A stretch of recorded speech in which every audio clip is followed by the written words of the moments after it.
I still remember the crisp scent of the pines and the gentle autumn breeze the day I arrived in Shadow Creek Villas. It was an idyllic, tree-lined neighborhood tucked away in the heart of a suburban enclave in the United States. Each house boasted a neat, manicured lawn, carefully trimmed shrubs, and porches adorned with seasonal wreaths. A tall brick sign at the entrance read, "Welcome to Shadow Creek Villas, where community thrives." I was thrilled to begin my new chapter here. My job as a Chief Obstetric Emergency Coordinator, a role that kept me on call to handle high-risk pregnancies and emergency transport needs, was equal parts exhilarating and exhausting. Even so, I longed for the sense of peace and camaraderie that a suburban life could offer. I pictured quiet mornings sipping coffee on my front porch, friendly waves from neighbors, and the security of a close-knit community. Little did I know, behind Shadow Creek Villa's well-kept exterior lurked a simmering tension. This tension had a name, Brenda Farnell, though almost everyone in the neighborhood secretly referred to her by a single moniker, Karen. She was a middle-aged woman with impeccably styled blonde hair and a habit of wearing pastel polo shirts emblazoned with the Shadow Creek Villas Homeowners Association logo. Her smile was tight and thin, rarely reaching her eyes, which tracked every subtle violation of the HOA bylaws with hawk-like focus. On my first afternoon, she appeared in my driveway as I was hauling boxes from a moving truck, clipboard in hand. "Good afternoon," she said, sizing me up with a sweeping glance. "I'm Brenda Farnell, treasurer of the Shadow Creek Villas HOA, though folks around here just call me Karen." She extended a hand in a gesture that was more formality than warmth. "Welcome. We pride ourselves on maintaining a well-ordered neighborhood. I trust you've read the HOA manual thoroughly." I managed a polite nod, though the binder of regulations was still mostly untouched on my kitchen counter. "Yes, I've glanced at it." "Very thorough," I replied. She offered a practiced smile. "Glad to hear it. We run a tight ship here." She paused, eyes narrowing on a spare tire strapped to the back of my SUV. "We have strict rules about outside storage, including external attachments on vehicles. You'll want to keep an eye on that." It was a bizarre introduction, but I brushed it off. Perhaps she was simply overzealous in her duties. I had no idea then that this encounter was a mere preview of the relentless meddling that lay ahead.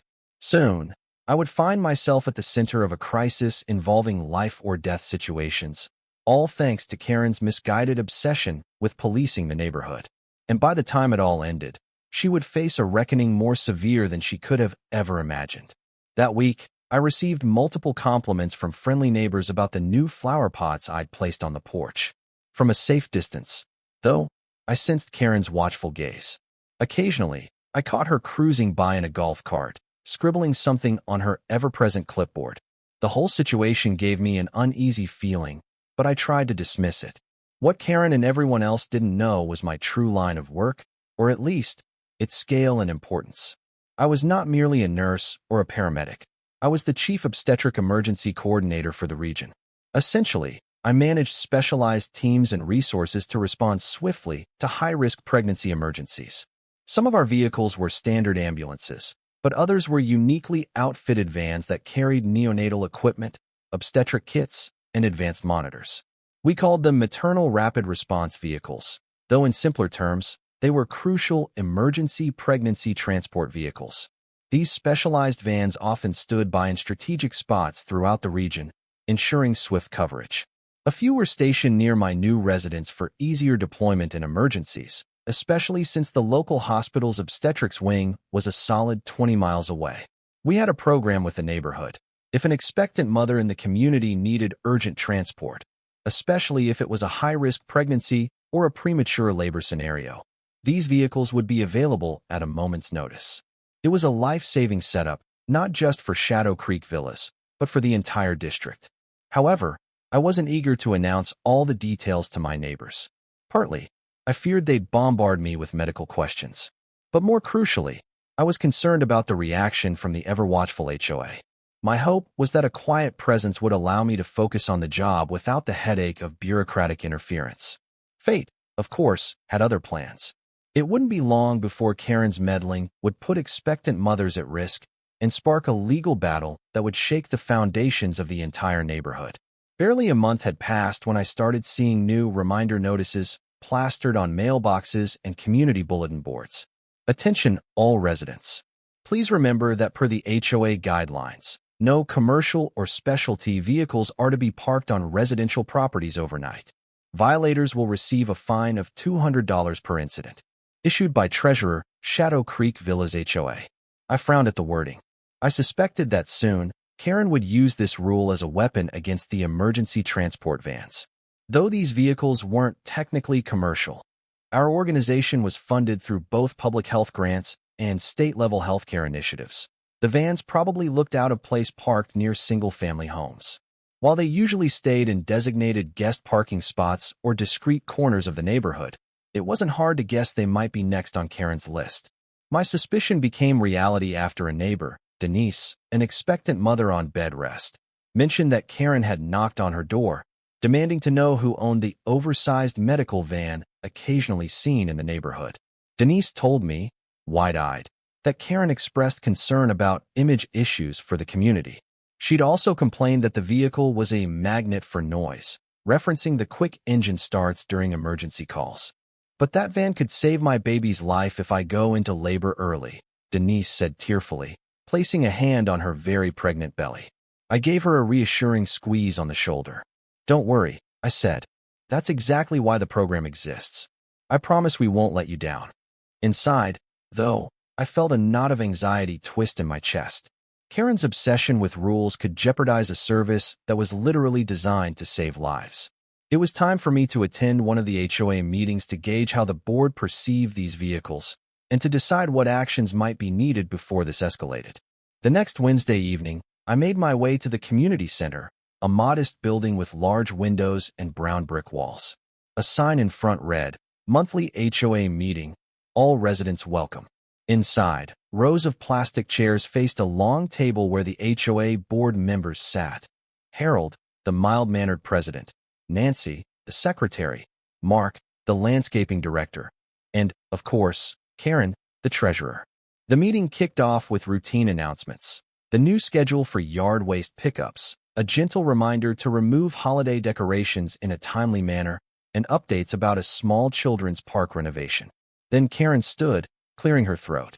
On to some pressing matters, she began. We've had complaints about unauthorized vehicles parked overnight in guest parking. Specifically, some of these vehicles are marked with medical or emergency signage. I raised my hand and stood, determined to keep my tone respectful. If I may clarify, those emergency vehicles are part of an important health initiative. Some families here are high-risk pregnancies or may need urgent maternal transport. We keep those vans close for swift response. Karen's expression was stony. We appreciate the need for emergency services, but the bylaws clearly state that no commercial or specialty vehicles can remain within the neighborhood beyond designated hours. They can't just sit here, taking up limited parking spots. They don't take up much space, I countered, and they usually only stay if they're on call for nearby residents. Karen folded her arms. That's irrelevant. We must maintain the integrity of our community's image. I felt frustration simmering. Surely the well-being of expectant mothers is more important than image. Karen's cheeks colored slightly. The board can't just make exceptions for personal issues, she retorted, glancing at Harold, who seemed too nervous to interject. Realizing the conversation was veering into confrontation, Harold cleared his throat. How about we table this discussion until we get a clearer picture of the program's protocols? We can schedule a separate session to address any concerns. Karen nodded curtly, though it looked more like she was biding her time than agreeing. I sat down slowly, aware that this was only the opening salvo in what could become a heated battle. Deep in my gut, I suspected that Karen's need for control might soon lead her to do something drastic. The days after the meeting were surprisingly quiet. I saw Karen around, usually piloting her golf cart, a perpetual scowl on her face, but she didn't confront me or the medical van drivers directly. For a moment, I dared to hope that the situation might simmer down, that perhaps reason would prevail. During this lull, I focused on forging bonds with my neighbors. I realized that behind the polished facade of Shadow Creek Villas, there were countless human stories. Denise, the expectant mother who was already 3 weeks ahead of schedule. Mark, who confided in me that his wife had suffered a stillbirth years ago and never fully recovered. And even single parents who juggled multiple jobs. These were the people who might rely on the emergency pregnancy transport service in a crisis, and their heartfelt gratitude fueled my resolve. One evening, I joined some volunteers who were organizing a small community baby shower for Denise. It was a delightful affair in the clubhouse. Pink and blue balloons, a table piled high with gifts, and a buffet of homemade treats. Denise beamed as she opened each present, from tiny socks to stuffed animals. Everyone seemed to forget the drama for a while, gathering to celebrate new life and the warmth of community. Karen, notably absent from the shower, was not missed. Still, her name hovered in the air whenever discussions veered towards the new vehicle enforcement reminders that had suddenly appeared in everyone's mailboxes again. I overheard hushed rumors that she was in touch with towing companies and other enforcement agencies. More than one neighbor commented that she was on a veritable crusade against the presence of these medical vans. I tried to reassure people. Don't worry. We have the support of local hospitals and the county health board. She can't simply remove legally authorized emergency vehicles. But I knew Karen's resourcefulness and stubbornness. Where common sense would have told most people to stop, her arrogance and thirst for control only drove her forward. A week later, my doorbell rang at 7 in the morning. I opened it to find two uniformed police officers flanking a woman in a business suit. Behind them stood Karen, smugly crossing her arms over her clipboard. "Good morning," said the woman, flashing an ID card. "I'm an inspector with the city's Department of Transportation. I've received a complaint about improperly registered commercial vehicles in this neighborhood." My heart sank. Karen had evidently filed an official complaint with the city, claiming that the maternal vans were unauthorized commercial vehicles. The officers looked apologetic, as if they knew something was amiss but had no choice but to follow protocol. I invited them in and laid out the documentation proving the vans were part of a state-approved medical program, funded by a public health grant and registered as emergency response vehicles, not commercial vans. The inspector looked through the documents carefully, her expression softening as she realized these vehicles had legitimate credentials. "Everything seems above board," the inspector said, turning to Karen with a polite but firm nod. "This is a recognized public health service. I'll file a report to close your complaint." Karen's face went pink. "I'd still like the vehicles removed," she insisted. "They're an eyesore and they block parking." The inspector shook her head. "Legally, they're treated as essential emergency vehicles. They have every right to be here so long as they comply with general parking rules." The officers said nothing, but one gave me a discreet, sympathetic shrug as they left. Karen stormed off without another word, frustration radiating from her rigid posture. I hoped that this city official's verdict would put an end to Karen's crusade, but I underestimated the depths of her determination. She had lost this round, and it would only spur her on to adopt more drastic and dangerously illegal methods to get her way. One unseasonably warm evening in early spring, I got an urgent call from Harriet, a friend who was 6 months pregnant with twins. She lived just a block away. "Rachel, I'm feeling contractions," Harriet gasped, voice quaking. "I need to go to the hospital. I think something's wrong." Though I wasn't Harriet's official healthcare provider, I knew exactly what to do. "Stay put," I told her. "I'm calling the maternal transport team." Within minutes, I alerted the on-call crew, who immediately directed one of our maternal rapid response vehicles to Harriet's house. As I raced over, I noticed something odd. The usual dedicated van spot near the community center was empty, and so was the corner parking area. A gnawing worry took hold. Where was the medical vehicle? I found Harriet hunched on her sofa, tears streaming down her cheeks, while her panicked husband hovered beside her. "The dispatch says the van was gone," he told me, eyes wide. "They're sending one from a farther location. It could take half an hour to get here." My chest tightened with dread. Harriet's condition was rapidly deteriorating. She reported fluid leakage and intense pain. Every minute counted in a potential preterm labor with twins. I gently coached her through breathing exercises, my phone clenched in my hand, waiting for any sign the van was close. Eventually, a second response vehicle arrived from across town. They carefully transported Harriet to the hospital, lights flashing, siren wailing. She made it just in time for an emergency procedure. Thankfully, the doctors stabilized her pregnancy. But I couldn't ignore the seriousness of the delay. Precious minutes had been lost. I spent a sleepless night at the hospital, anxious about Harriet's condition. The next morning, after ensuring she was stable, I hurried back to Shadow Creek Villas, determined to find out why the dedicated van was missing in action that night. My first stop was the guest parking lot near the community center. Sure enough, the special slot we'd designated for maternal transport vans was conspicuously empty. Where the vehicle typically parked was bare asphalt. A neighbor tending to her garden nearby saw me and called out, "Are you looking for that medical van?" I saw a tow truck in the middle of the night. Two men were loading something onto it. A rush of anger and disbelief coursed through me. Was Karen with them? I asked, my voice tight. The neighbor bit her lip and nodded slowly. Yes, I saw Brenda. Karen, speaking with the tow truck driver. She pointed at the van, and before I knew it, they towed it away. My heart pounded. This was far beyond a petty complaint to city officials. Karen had orchestrated the removal of a legally parked, emergency medical vehicle, one that Harriet had desperately needed. Her brazen action had nearly cost Harriet the lives of her unborn twins. Fighting trembling fury, I thanked the neighbor for the information. I dialed the towing company, but they refused to release any details over the phone, citing privacy concerns. I suspected Karen had spun a story that the van was illegally parked, or maybe even claimed it was abandoned. Regardless, her actions were reckless and possibly criminal. I took a deep breath. I knew the next step: gather all documentation and escalate this to the local authorities. Yet, the sheer gall left me momentarily stunned. So many times I had reasoned, she can't go that far, surely not. But she had, and her meddling could have had life or death consequences. It was time to bring my full professional weight to bear. Up until now, I had kept my position as Chief Obstetric Emergency Coordinator under wraps. But after Karen's audacious stunt, I knew it was time to shed my anonymity. I scheduled an emergency meeting with the HOA board.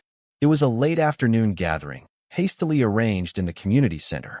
Harold, Karen, and Nancy sat behind a fold-out table, with a smattering of residents looking on anxiously. The tension in the room was thick enough to taste.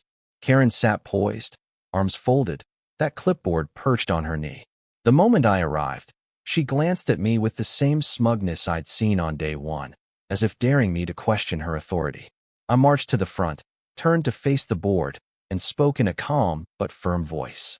I'm here to address the unauthorized removal of a life-saving maternal transport vehicle from our neighborhood, an act that jeopardized the safety of one of our pregnant residents, Harriet Johnson. Karen opened her mouth, but I pressed on. For those who don't know, I am Rachel Evans, Chief Obstetric Emergency Coordinator for this county and parts of the neighboring region.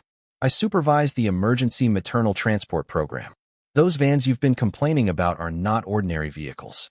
They carry critical equipment to save mothers and babies in distress. A low murmur rippled through the audience. A few people exchanged looks of surprise and relief. Finally, they understood my real position. Karen's face paled for an instant before she forced a derisive snort. So you hold some fancy title? That doesn't exempt you from following HOA rules, Ms. Evans. You can't just park commercial vehicles here on a whim. I glared at her. They are legally designated emergency vehicles, recognized by city, county, and state regulations. You had no right to remove them, and your choice to tow that vehicle delayed urgent medical care for Harriet and her twins. Karen's bravado wavered, but only slightly. Our bylaws don't allow for special privileges. Besides, there are hospitals in the region with their own ambulances. Why do we need your special vans here? My frustration flared. Because not all ambulances are equipped to handle obstetric emergencies at this level. We coordinate specifically for high-risk scenarios. Last night's delay could have ended in tragedy. At that, Harold, visibly shaken, spoke up. Karen, you towed the van without consulting the board? She lifted her chin. I was well within my rights as treasurer to enforce the rules. The van was left overnight. I have documentation. The tension exploded into murmurs of disbelief. Nancy, the secretary, flipped through a binder. But Karen, the board had agreed to table the vehicle matter until we had a thorough review with city officials. This was done unilaterally. Karen was cornered but tried to maintain her defiance. Emergency or not, no one is above the bylaws. I held up a set of forms. Here are the official regulatory documents proving that these vehicles are permitted under state law. I also have evidence from Harriet's medical team that the delay could have been catastrophic.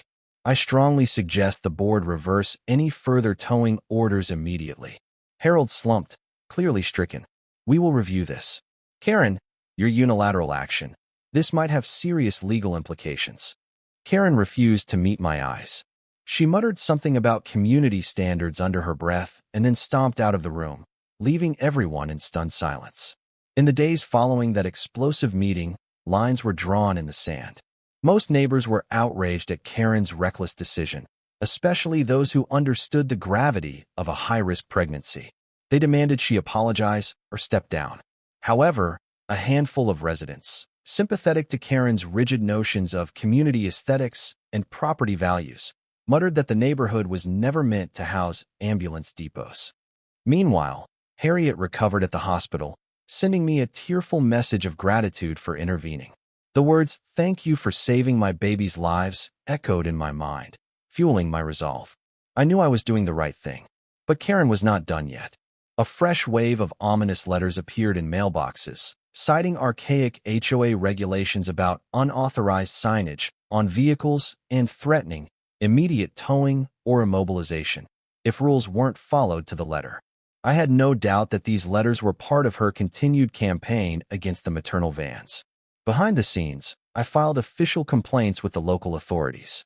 Towing an authorized emergency vehicle was a significant offense, potentially violating multiple local and state statutes. Moreover, I began coordinating with lawyers from my organization's legal department. We needed to ensure that Karen or anyone else in the HOA couldn't sabotage the maternal transport program ever again. One late afternoon, as I reviewed legal papers in my living room, my phone buzzed. It was an attorney from the state health department. "We've seen cases where HOAs try to impose their rules over state-approved health services," she said. "But forcibly removing an emergency vehicle is new territory, even for us. We're working closely with the district attorney's office to escalate this." Hearing those words gave me both a sense of relief and a kernel of dread. We were stepping into a larger legal battle. And with Karen's bulldog determination, she'd likely fight back until the bitter end. A couple of weeks later, at 2 a.m., I was jarred awake by the shrill ring of my phone. An emergency dispatcher's voice crackled on the line. "Rachel, we've got a call from Shadow Creek Villas," code read. "A 19-year-old resident, Tasha, is in severe preeclampsia, possible placental abruption. She needs immediate transport. Preeclampsia, high blood pressure in pregnancy, could lead to life-threatening complications. Placental abruption, where the placenta detaches from the uterus, could be fatal for both mother and baby." My heart hammered in my chest. This was a scenario where every second mattered. "I'm on my way," I said, throwing on clothes and rushing out the door. I alerted the standby maternal van, which was now thankfully stationed just outside the neighborhood to avoid further run-ins with the HOA. As I sped through the quiet suburban streets, my mind raced with worry. Would we be blocked again? Would Karen's vendetta cause another tragic delay? When I arrived at Tasha's small bungalow, I saw the maternal transport van's lights flashing. The crew was already inside, evaluating Tasha's vitals. She was pale, drenched in sweat, and her blood pressure was alarmingly high. I introduced myself to Tasha's mother, who was sobbing in the corner. "We'll do everything we can," I reassured her. "We need to move fast." The team carefully placed Tasha on a stretcher and wheeled her out toward the van. Tasha's mother gripped my arm, her voice trembling. "Please, save my daughter." I squeezed her hand. "We'll try our best." The engine roared to life, and the van sped off with sirens wailing. I followed in my SUV, heart pounding. Tasha was slipping in and out of consciousness. We had to reach the hospital's obstetrics emergency suite as quickly as possible. This time, the route out of the neighborhood was mercifully clear. No sign of Karen, no blocked roads or hidden towing trucks. The maternal van's advanced equipment helped stabilize Tasha's blood pressure en route. By the time we reached the hospital, surgeons and obstetric specialists were already prepped for emergency surgery. While the medical team whisked Tasha away, I remained in the waiting area, adrenaline still coursing through my veins. Eventually, word came. Tasha had undergone an emergency C-section, delivering a premature but stable baby boy. She herself was in critical but stable condition. Relief washed over me, mixing with a lingering worry for her long-term recovery. At least she was alive, and so was her child. As I drove home in the pale morning light, tears unexpectedly welled in my eyes. Tears of relief that this time we hadn't been hindered. Yet, a simmering anger remained at the memory of Harriet's near disaster. How many more times would Karen's interference put lives at risk? The next day, I was drained but resolved to push forward with the legal proceedings. As I walked to my mailbox, an elderly neighbor, Mrs. Cooper, flagged me down. "Have you heard, dear?" she asked, wide-eyed. "Karen's been telling people that you and your medical team are causing all this chaos. She claims the constant sirens and late-night commotions are scaring children and driving property values down." The absurdity of Karen's claim took my breath away. Yes, we use sirens during emergencies, but only if it was critical to save lives. I hadn't heard that, I said, mustering calm. "Thank you for letting me know." Mrs. Cooper leaned closer, lowering her voice. She also said she's planning to hold a special HOA vote to ban all medical vehicles unless specifically approved by the board. She's calling it an amendment to the bylaws. My jaw tightened. Karen was doubling down, trying to rally residents with fear-mongering about noise, property values, and so-called disruption. Never mind that the real disruption was almost losing neighbors to pregnancy complications. I thanked Mrs. Cooper and hurried back inside, calling an emergency meeting with my organization's lawyers. Clearly, Karen intended to use bureaucratic maneuvers to circumvent the repeated confirmations of these vehicles' legality. While I knew the law was on our side, an emboldened Karen could sow chaos and confusion, potentially deterring expectant mothers from calling for help. Over the next week, flyers appeared in everyone's mailboxes, summoning them to a special HOA bylaw amendment session to vote on restricting medical vehicle access. The language on the flyer was ominous. "Protect your neighborhood from unnecessary chaos. Vote yes on restricting unauthorized vehicles." Chaos. The only chaos I saw was a self-appointed vigilante running roughshod over reason and compassion. The special HOA session took place on a Thursday evening in the largest hall of the community center. Word had spread far beyond Shadow Creek Villas, drawing local reporters and county officials who wanted to see how this fiasco might unfold. Even a couple of state representatives, alerted by the district attorney's office, showed up to observe the meeting. The room hummed with tension and curiosity. Karen, in a tailored blazer and freshly styled hair, presided at the front table with an air of triumph. She began with a prepared statement full of alarmist rhetoric. "These so-called emergency vans are parked here for indefinite periods, creating unnecessary commotion. We can't allow the infiltration of commercial-like vehicles that disturb our peace and degrade the value of our properties. With your support, we'll restore order in our neighborhood." Murmurs of agreement mingled with shocked gasps. Some loyal supporters clapped. Others, especially younger families, exchanged appalled looks. When Karen finished, she opened the floor to questions. I stood, stepping forward. "I'm Dr. Rachel Evans, Chief Obstetric Emergency Coordinator for the county. These are not random vehicles. They are specialized units required by law to remain accessible for pregnant residents, many of whom are at high risk. Without them, we jeopardize the lives of mothers and newborns." Karen interrupted, voice sharp. "Your dramatics won't sway us, Dr. Evans. We have the right to decide what is and isn't allowed in our private neighborhood." "Actually," came a voice from behind me, "you don't." The speaker was a tall man in a suit, identifying himself as a representative from the state's Department of Public Health. "Medical services, particularly maternal emergency services, cannot be prohibited by a local homeowners association. Doing so violates multiple state and federal statutes." Several reporters scribbled furiously, cameras flashing. Karen's face tightened. "That's not how we see it," she insisted, but her voice quavered slightly. "We have a legal right to protect our property values." At that, another authoritative voice chimed in, a county prosecutor who had quietly entered. He stepped up to the microphone. "Ms. Farnell, Karen, this is bigger than property values. You towed a legally authorized emergency vehicle, which likely violated at least 2 county ordinances. The district attorney's office is reviewing potential charges. Furthermore, any attempt to bar life-saving vehicles could open you and the HOA board to criminal liability if someone suffers harm as a result." A hush fell over the room. Karen glanced around, searching for the unwavering support she'd once relied on.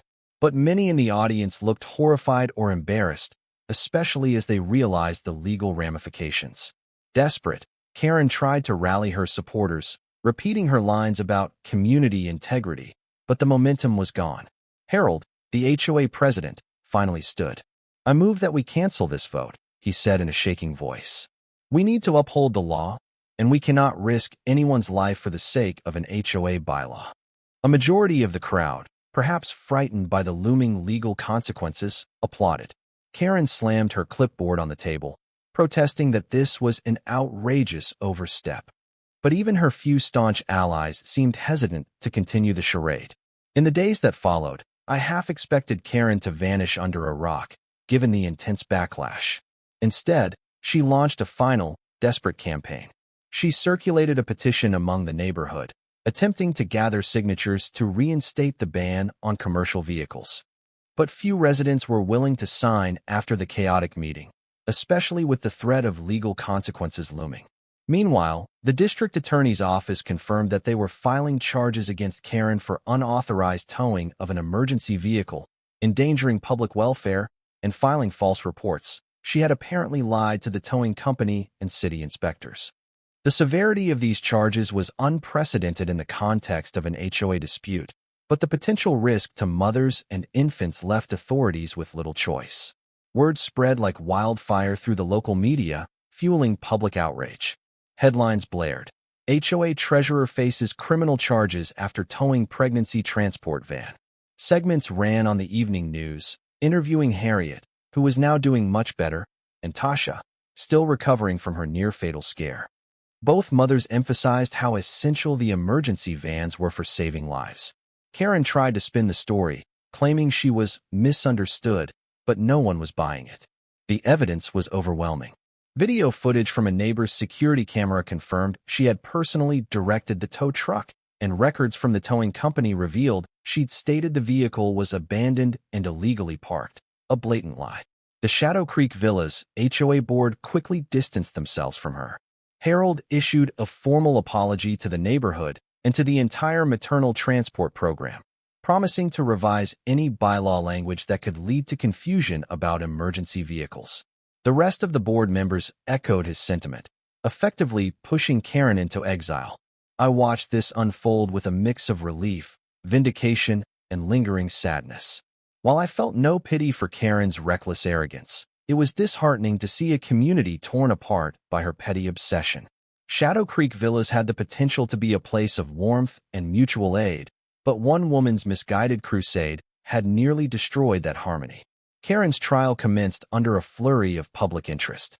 The court documents laid out the charges in stark detail: reckless endangerment, false reporting, and violating health and safety regulations. The prosecuting attorney built a damning case, featuring harrowing testimonies from Harriet and Tasha, who described in emotional detail how the towing of the emergency van had nearly led to tragedy. Throughout the proceedings, Karen sat with a rigid posture, her face pale. At times, she tried to interrupt or speak out of turn, accusing the witnesses of exaggeration or pointing fingers at me, claiming I was orchestrating a personal vendetta. But the judge repeatedly admonished her to remain silent and consult her defense attorney. The defense attempted to argue that Karen was merely enforcing HOA rules out of ignorance of the van's status. But the prosecutor presented emails, letters, and meeting transcripts showing that she had been informed, repeatedly, of the vehicle's legal authorization. She knew they were legitimate emergency vehicles. She simply chose to disregard it. In the end, the verdict was swift, guilty on multiple counts. The judge delivered a scathing reprimand. Your actions showed a willful disregard for human life and the well-being of your community. He sentenced her to 18 months in jail, with additional probation afterward. Moreover, the civil lawsuits from Harriet, Tasha, and others meant Karen owed substantial damages to those affected by her actions. As if that weren't enough, the HOA board, anxious to distance themselves, filed a separate civil suit against Karen for misusing HOA resources to pay the towing fees and forging official letters that threatened residents. In a subsequent ruling, the court ordered the seizure of Karen's property to cover restitution and legal costs. Her once impeccable home in Shadow Creek Villas, where she'd lorded over neighbors with her clipboard, was auctioned off to recoup the debts she now owed. With Karen gone and her property confiscated, the atmosphere in Shadow Creek Villas lightened considerably. Gone were the ominous notices about paint colors and unauthorized vehicles. Residents began to step out of their houses more, actually talking to each other, comparing gardening tips, and even planning small block parties. Harold formally resigned from the HOA presidency, admitting he should have done more to stop Karen's overreach. A new board was elected, people genuinely interested in balancing community standards with compassion.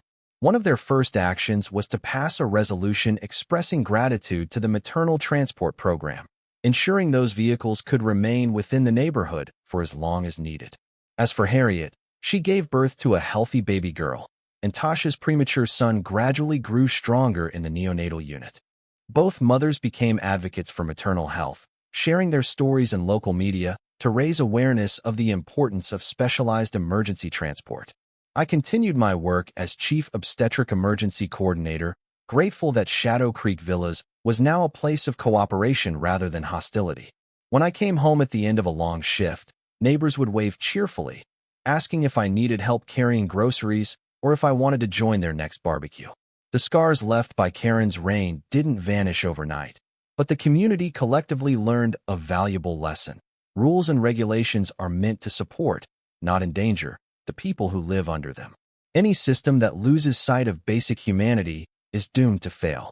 One crisp morning, months later, I took a walk around the neighborhood. The sun filtered through oak trees, creating dappled patterns on the sidewalks. I passed by Harriet's house. She was on the porch, rocking her baby in her arms, smiling brightly. Tasha's mother stepped out to get the mail, waving in my direction with unspoken gratitude in her eyes.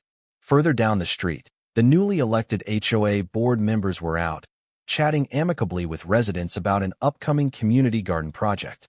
They were discussing real improvements, like adding ramps for better accessibility and organizing a volunteer committee to assist seniors and expectant mothers. The communal parking space near the entrance still featured 2 maternal transport vans, parked with official permission. A small sign had been erected, reading, "Reserved for emergency maternal transport, saving lives and protecting families." It was a far cry from the days when Karen's threats filled people with dread. My phone buzzed, and I stepped aside to answer. It was a nurse from a nearby hospital, asking for an update on some new training protocols. Such calls were routine in my position, but I never lost sight of their importance. I told the nurse I'd send her the needed documents as soon as I returned home, then hung up and gazed around at the peaceful streets. Peace. That's what this place finally felt like. Genuine peace, underpinned by respect and understanding, rather than fear and intimidation. As I strolled back home, I couldn't help but reflect on everything that had happened. Karen had epitomized the darker side of HOAs, an individual so fixated on control and aesthetics that she was willing to risk human lives. In the end, her arrogance and aggression not only led to her downfall, but also threatened to fracture an entire community. Yet, from this painful ordeal, Shadow Creek Villas emerged stronger. Neighbors banded together when they realized what was at stake. They fought not just for the right to park a van, but for the right of families to receive life-saving care without unnecessary barriers. Their unity ultimately toppled Karen's tyranny and revitalized the sense of communal spirit everyone had hoped for. In a symbolic twist, the newly drafted HOA regulations included a clause mandating thorough discussion and transparency before any towing action could be taken, particularly involving medical or emergency vehicles. It was a stark contrast to the hush-hush decisions of Karen's era. And while rules and structure still existed, they no longer overshadowed compassion and reason. I finally climbed the steps to my own porch, admiring the potted azaleas that had begun to bloom. Birds chirped in the distance, and a gentle breeze rustled the leaves overhead. The phone in my pocket was quiet for the moment, no urgent calls. Inside, a stack of files awaited my attention, proposals for expanding our maternal transport coverage to other areas. But for just a minute, I allowed myself to savor the serenity. Karen might still be serving her time behind bars, her once-cherished property sold off to pay for her crimes. She had tried to control everything and, in doing so, lost it all. The system had punished her severely, and it was a fate she'd more than earned. As I closed my eyes for a moment, letting the sun warm my face, I felt an overwhelming gratitude. Gratitude for the mothers and babies who were safe, for the community that had risen above one person's tyranny, and for the quiet knowledge that sometimes doing the right thing means confronting the wrong, no matter how daunting that confrontation might seem. That was the final legacy of HOA Karen in Shadow Creek Villas, a stark warning of how cruelty, arrogance, and an overzealous obsession with rules can destroy a person's life, and how, in the end, compassion and unity can restore a neighborhood to what it was always meant to be, a place where everyone can live, grow, and thrive together, free from fear.